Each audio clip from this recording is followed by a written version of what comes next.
Olá, tudo bem?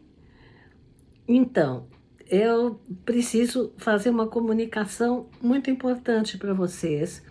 Com grande alegria e contentamento, eu terminei o meu curso e eu quero contar sobre o que vai versar esse curso.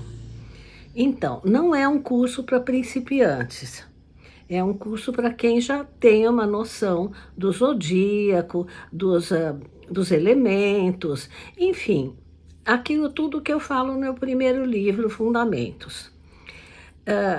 É a partir de então que eu começo a explicar detalhadamente como é feito as técnicas, como são feitas as técnicas especiais para cada casa na astrologia tradicional, desde os helenísticos, Ptolomeu, os babilônios, depois os árabes, os persas, os árabes, e finalmente a Idade Média, que foi aonde melhor eles juntaram todos esses conhecimentos.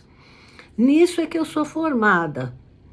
E então, mas claro, para você ser formada numa coisa, você tem que saber de onde que ela veio.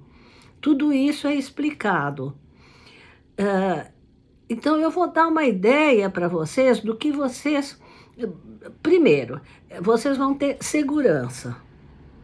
Tudo que eu falei lá é certo. Claro, às vezes eu cometi um ato falho, mas fora um ato falho que logo vocês vão perceber, todos os ensinamentos são rigidamente retirados dos antigos.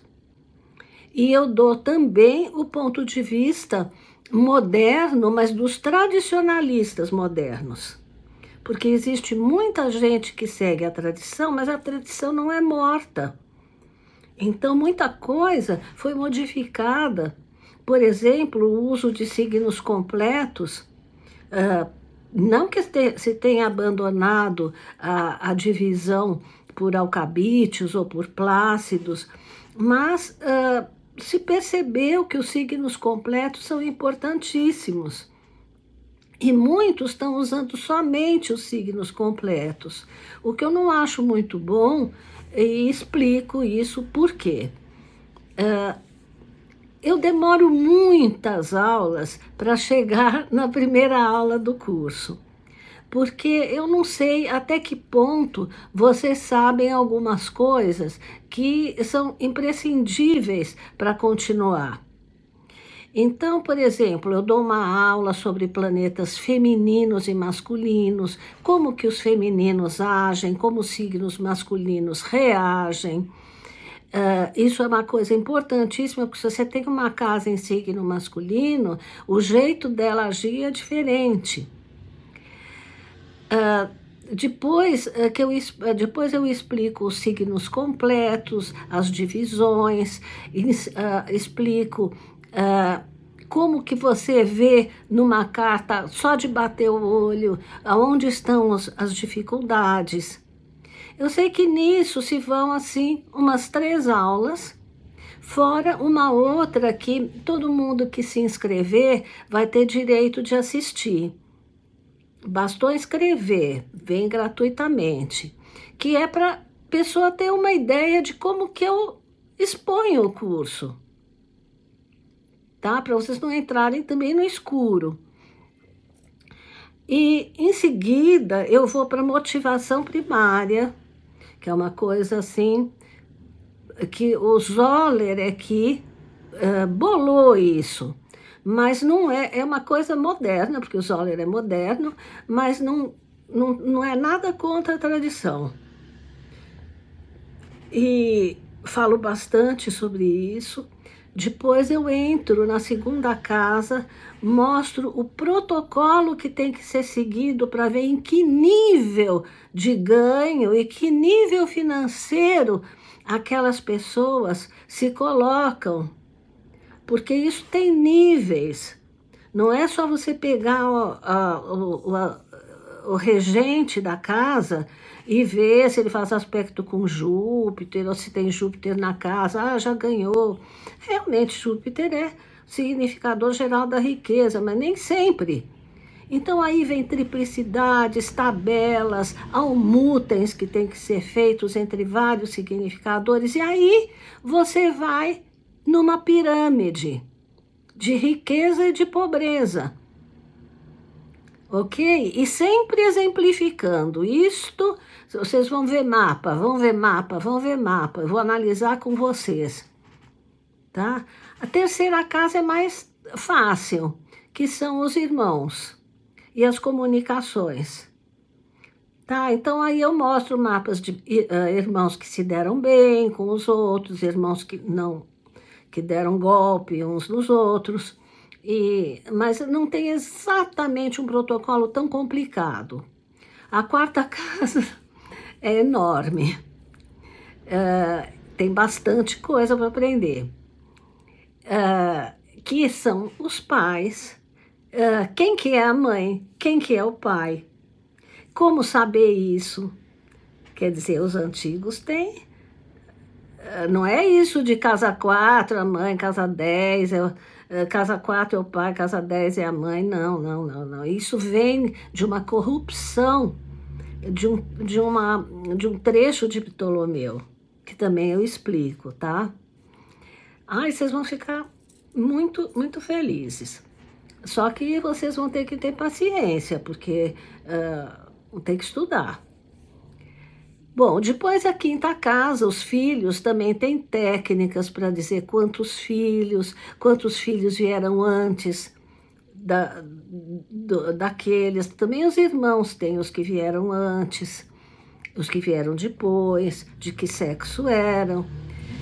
Por isso que os antigos, na hora de analisar uma carta, eles faziam primeiro a longevidade, porque era tão complicado analisar cada casa que eles não iam se dar o trabalho se a pessoa, vamos dizer, não tivesse condições de vida. Por isso que era a primeira coisa. Mas no nosso curso vai ser a última, porque é muito difícil. Então vocês vão ter que ter essa cancha, entendeu? De ver. Aí quando vocês chegarem, vocês não vão se assustar. Eu me assustei muito, porque o Zoller começa com as 4 diferenças. Eu falei, eu não vou fazer isso aqui nunca. Mas depois eu sou teimosa, bato nessa, ai meu Deus do céu. Sempre nessa tecla do mais difícil. Então, a quinta casa, quantos filhos, se os filhos vão ser bons, se os filhos vão ser uma decepção, se ao menos a pessoa vai conseguir ter um filho ou se ela é estéril. Enfim, várias coisas. E tem também um protocolo. A sexta casa é ótima, é uma graça. Tem muita coisa a sexta casa, por incrível que pareça.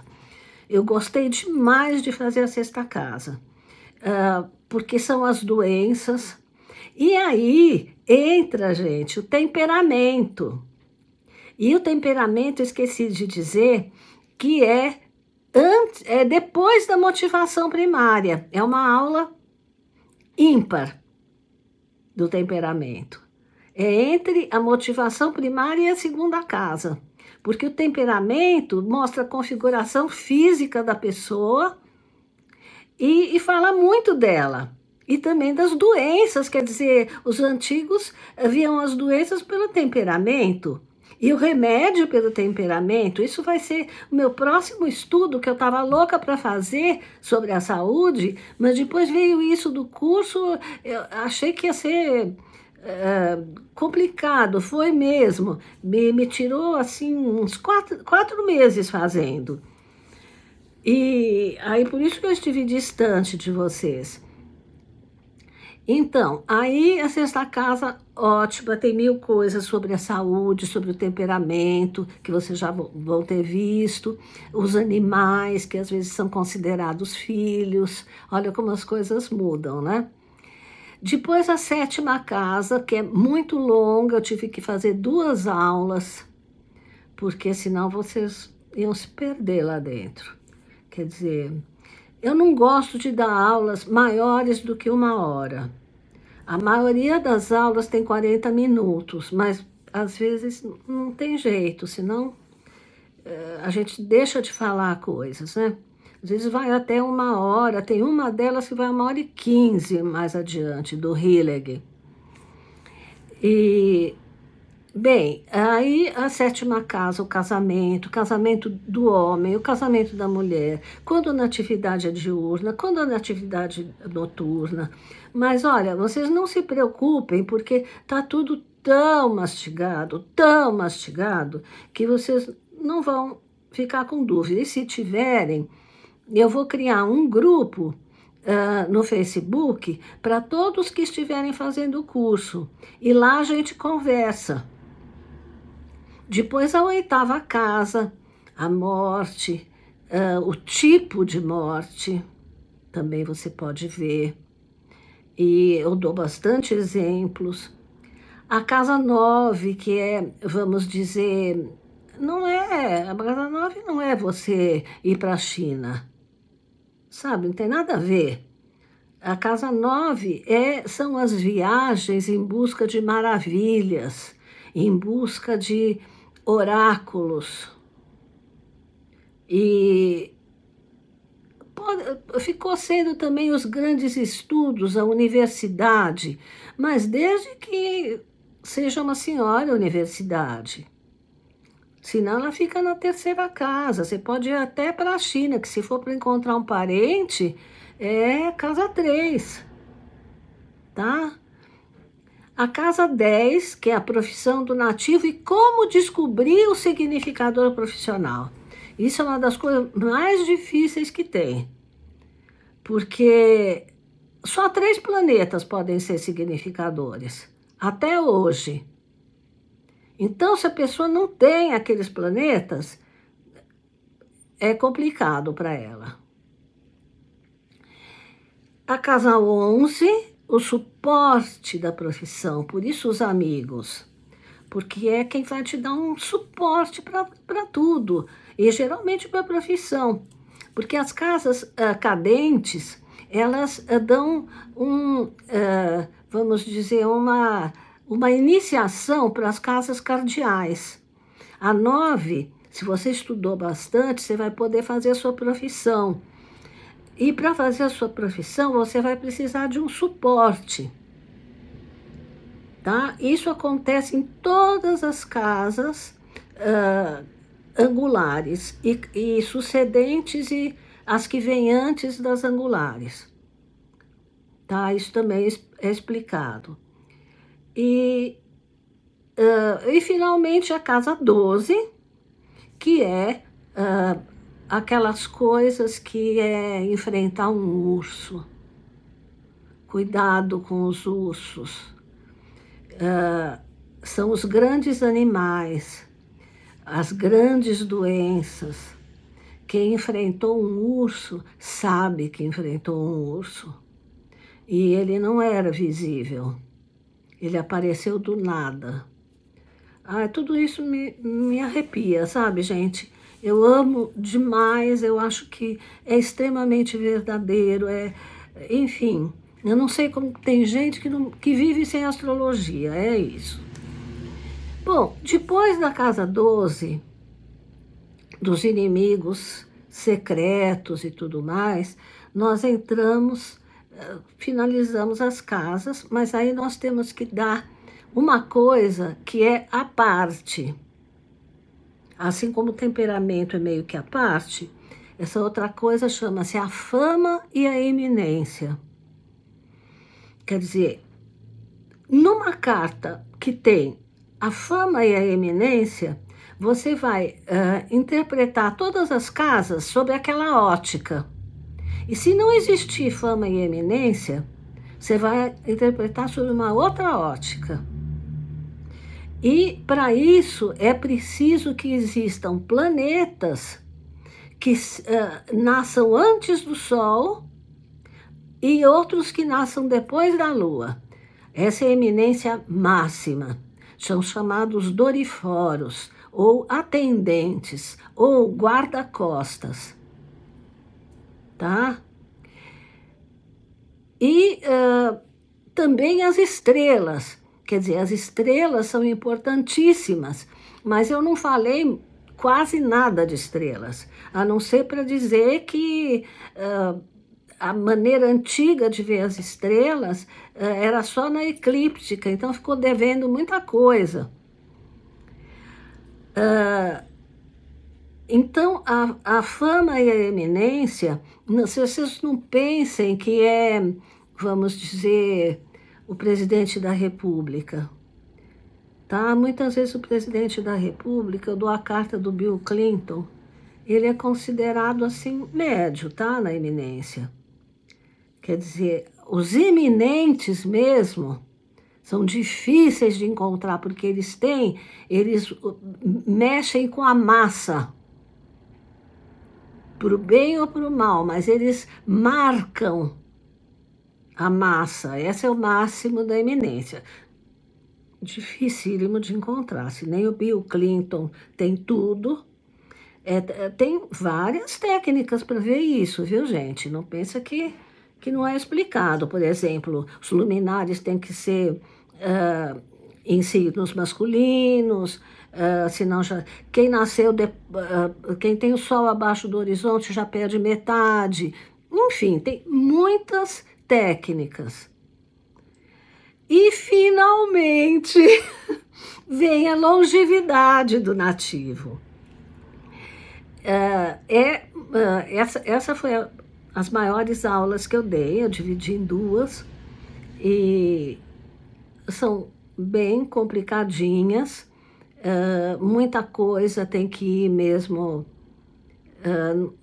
sem ser seguindo exatamente o protocolo, mas dando uma espiada no resto da qualidade do mapa. Olha, eu convido vocês para assistirem esse curso. Eu tenho certeza que eu vou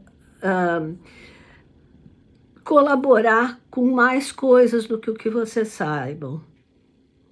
E eu tinha que dar essa notícia, uma notícia muito auspiciosa para mim, porque eu agradeço aos que assistiram e agradeço também ao meu esforço por ter criado uma coisa que, eu vou dizer, não existe. Não existe. Existem cursos, mas que dão, ora os termos, ora as horárias, coisas pequenas. Esse curso vai dar o grande. Inclusive, eu estou pensando de estipular uma prova no final para quem quiser um certificado que eu dou em meu nome. Tá? Porque o meu nome já está bem abalizado. Ok? E é isso, gente, com todo orgulho e com toda humildade, eu exponho para vocês tudo que eu sei, tá? E eu aguardo.